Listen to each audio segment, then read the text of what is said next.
अभी भगवान ने पिछले 2 श्लोकों में सत और रज ये 2 प्रवृत्ति वालों के विषय में बताया कि कैसा भोजन करेंगे तो आप उनको पहचानेंगे। अब 10वें श्लोक में 17वें अध्याय के 10वें श्लोक में भगवान तामसिक व्यक्तियों के विषय में बता रहे हैं। यातयामं गतरसं पूति पर्युषितं च यत् उच्छिष्टमपि चामेत्यं भोजनं तामसप्रियं। यातयामं पकने के लिए जिनको पूरा समय प्राप्त नहीं हुआ हो, अध कचरे अध पके ऐसे अध पके या उचित समय से ज़्यादा पका दिया हो, जला जला के पूरा खा रहे हैं किसी चीज़ को, कभी ऐसे भी करते हैं ना लोग। तो जिसका समय बीत गया है, जो खाना जो है खाने लायक नहीं रह गया, हाँ नहीं बासी नहीं है ये जिसकी ऋतु चली गई, जैसे आम का मौसम नहीं है लेकिन सड़ा के रखे में, हाँ नॉन सीजनल, जैसे मटर लोग रख लेते हैं या गोभी रख लेते हैं। तो ये जिनका समय चला गया है, फ्रिज की सहायता से रखा हुआ है उसको समेट करके, ऐसे जो साग फल ये सब खाते हैं ना, वो सब भोजन पदार्थ तामसिक पदार्थ में आते हैं।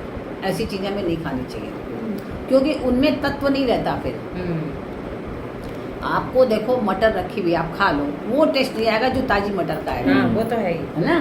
आम खा लो रखा हुआ, आपको आजकल तो सब चीज़ें उपलब्ध हैं। आप गाजर खाओ, एक जाड़े की गाजर खाओ, स्वाद में कितना जमीन आसमान का अंतर होता है। तो वही यहाँ बता रहे हैं कि ये सब चीज़ें जो है जो रखी हुई है ऋतु के अनुकूल नहीं है, ऋतु के अनुसार जो भोजन होना चाहिए वो नहीं। तरबूज जिस ऋतु में मिलता है उस ऋतु में खाओ, कितना स्वादिष्ट है। बिना ऋतु क्या है, कोई स्वाद ही नहीं, खाली लाल लाल दिख गया। बिल्कुल।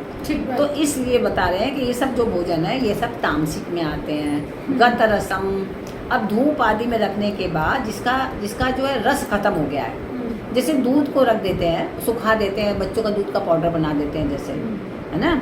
या ऐसी कोई भी चीज़ जिसका सार तत्व खिंच गया, जैसे आजकल तो खाने को भी ऐसे करते हैं ना, पूरा पका लिया और ले जाकर उसका रस निकाल के शॉर्ट में बना के दे दिया, लोग ले जाते हैं इसको, फिर पानी डाल करके और फिर फुला के खा लेते हैं। जैसे चाउमीन भी लोग ट्रेन में बेचते हैं, हाँ सब चीज़, हाँ सब चीज़ें ऐसी मिलती हैं, हाँ पोहा सब चीज़ें ऐसी मिलती हैं, सब्जियाँ वब्जियाँ। तो ये खाद्य पदार्थ भी आपको नुकसान करते हैं। आपके ये खाद्य पदार्थ खाली आपको लग रहा है कि पेट भर गया, लेकिन जो पेट में मिलना चाहिए आपको कुछ भी नहीं मिला, कोई भी फायदा नहीं करेगा। बस ये कि पेट भर गया, आपको तसल्ली हो गई आँखों की, और पेट में जो जगह है वो भर गया, बस वो नुकसान करता है। तो ऐसे दूध हो, फल हो, कोई भी हो, नुकसान करते हैं। पूती मतलब सड़ने से पैदा की गई मदिरा। जैसे जो मदिरा पान है, इसके विषय में शास्त्र में कहा गया कि जो मदिरा पान करता है वो महापापी होता है। तो कौन कौन जो महापापी होता है, जैसे स्वर्ण की जो चोरी करते हैं वो लोग, वो महापापी कहलाते हैं। आप अक्सर सुनोगी कि जैसे किसी का परिवार है, बड़ा घर है, तो वहाँ पे लोग सोचते हैं कैसे अवसर मिले दूसरे का सोना चुरा लो, चाबी निकलवा लेंगे, खुलवा लेंगे, तो या वैसे चुरा लेते हैं लोग। तो सोना चुराने वाला बहुत महापापी कहलाता है। और दूसरा शराब पीने वाला भी महापापी कहलाता है। अभी तो समझते नहीं लोग, हर घर में देखो शराब पी रहे हैं।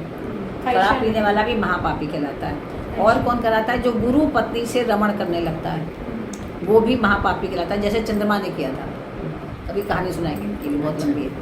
तो ये भी जो है महापापी हो गए थे। तो और चौथा कौन है, जो ब्राह्मण की हत्या करता है। ब्राह्मण की हत्या करने वाला भी जो है, ब्राह्मण कौन होता है, खाली ब्राह्मण जाति में पैदा होने वाला नहीं, ब्रह्मम जानती थी ब्राह्मण, वो ब्राह्मण जो ब्रह्म को जाने।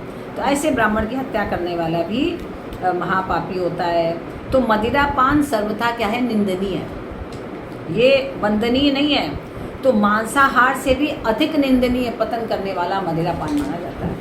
भाई आपकी याददाश्त खत्म हो जाती है पीते पीते पीते पीते पीते। तो आप सोचो कहाँ से आपको अच्छा दे रहा है, कहाँ से फायदा करेगा। तो गंगा जी सबको शुद्ध करने वाली होती है, लेकिन गंगा जी में कहते हैं कि मदिरा का पात्र भी डाल दिया जाए तो वो भी शुद्ध नहीं होता, तो भी शुद्ध नहीं होगा वो। अब आप सोचो कितना अशुद्ध होगी मदिरा। इसमें रखने वाला जो पात्र है मदिरा, वो भी शुद्ध नहीं हो रहा गंगा जी में। तो आप सोचो कितना मदिरा जो है कितनी अशुद्ध है। तो इसलिए जब मदिरा का पात्र भी गंगा जी में शुद्ध नहीं हुआ, तो मदिरा का पान करने वाला कैसे शुद्ध हो सकता है। तो मदिरा का जब निर्माण होता, क्यों उतना अशुद्ध है, जब उसका निर्माण होता है, उसको सड़ाया जाता है, उसमें असंख्य कीड़े पड़ जाते हैं। तो मदिरा से जो है कीड़ों को, इतने कीड़ों मर रहे हैं, उनका कितना वध हो रहा है कीड़ों का। और मदिरापान से होने वाली सबसे भयंकर जो हानि है, इससे अंतःकरण में जो रहने वाले धर्म के जो अंकुर है वो नष्ट हो जाते हैं। आप ज़्यादातर अगर मदिरापान करने वालों से धर्म की बात करो, कभी स्वीकार ही नहीं करेंगे, कभी मानेंगे ही नहीं, कहेंगे क्या व्यर्थ की बातें कर रहे हो तुम लोग आज के युग में, ऐसा कुछ नहीं होता। और वही दूसरी तरफ जो कभी जिसने मदिरापान नहीं किया है, उदाहरण सामने हम लोग के हैं, देखिए तुरंत धर्म की बात मान ही नहीं रहे, उस पर चलने के लिए तैयार है। तो कितना अंतर है। अभी मदिरापान पान करने वाले कोई लड़के नहीं बैठे यहाँ पर, क्यों? क्योंकि धर्म का अंकुरण ही समाप्त हो जाता है मदिरापान करने से। तो मनुष्य के हृदय में जो धार्मिक भावनाएं होती हैं, जो धर्म की रुचि या संस्कार रहते हैं, वो मदिरापान से सब नष्ट हो जाते हैं। उससे क्या होता है, फिर मनुष्य जो है महान पतन की तरफ चला जाता है ना। तो ये नुकसान होता है।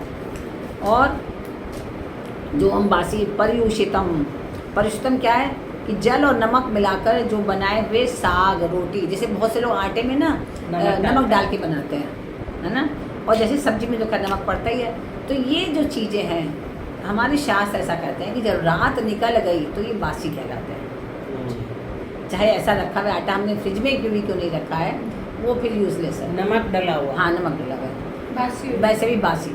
और नमक डल भी कोई चीज़, लेकिन शुद्ध घी, देशी घी जो शुद्ध घी होता है, और चीनी से बनी हुई मिठाइयाँ या गुड़ से बनी हुई जो मिठाइयाँ हैं, जो अग्नि पर पकाकर जो जलेबी आदि बनाई जाती है, लड्डू बनते हैं, इन सब में विकृति नहीं आती है ना, ये सब में विकार नहीं होता। तो ये तब तक खराब नहीं होती जब तक इसमें दुर्गंध ना आ जाए, तब तक सही रहती है। तो ऐसी चीज़ों को खा सकते हैं, लेकिन उन चीज़ों को नहीं खा सकते, ठीक है। उच्छिष्टम, भुक्तावशेष, जैसे किसी ने खाना खा लिया और थाली में बचा हुआ खाना है, ऐसा खाना नहीं खाना चाहिए। ऐसा खाना खाने से नुकसान होता है। जैसे लोग कहते हैं ना, पति की झूठी थाली में खा लो, क्यों खा लो, वो बहुत गलत है। वो ये कहीं शास्त्र में नहीं कहा गया, ये ज़बरदस्ती लोगों ने बना दिया है अपने बेटे को ज़्यादा महत्व देने के लिए, कि कहते अरे पति की थाली में खाओ झूठा जो बचा, कैसे गंदे ढंग से खा रहा है, क्यों भाई खाओ, अपना अपना अलग खाओ, या सब में खा लो, चलो फिर भी ठीक है। अब उनके बच्चे भी झूठन थाली में खाओ, उसको नहीं खाएंगे। और कैसा नहीं खाना चाहिए, जिसको गाय बिल्ली कुत्ता आदि पशु पक्षी देख लें। नहीं, आपका खाना रखा हुआ है, बिल्ली अपना देख के चली गई, अच्छा हाँ कई बार होता है ना ऐसे, या कोई आप जैसे कुत्ता पाला हुआ है, कुत्ता ही आपकी थाली में देखता हुआ चला गया, जो देख के गया ना, उसकी निगाह में बस गया वो खाना। ऐसा खाना नहीं खाना चाहिए, ये खाना भी आपको फिर नुकसान करेगा खाओगे तो आप, या सूंघ ले तो ये सब झूठा हो जाएगा। तो ऐसा खाना भी नहीं खाना चाहिए, है ना। अमेध्यम, अमेध्यम क्या है,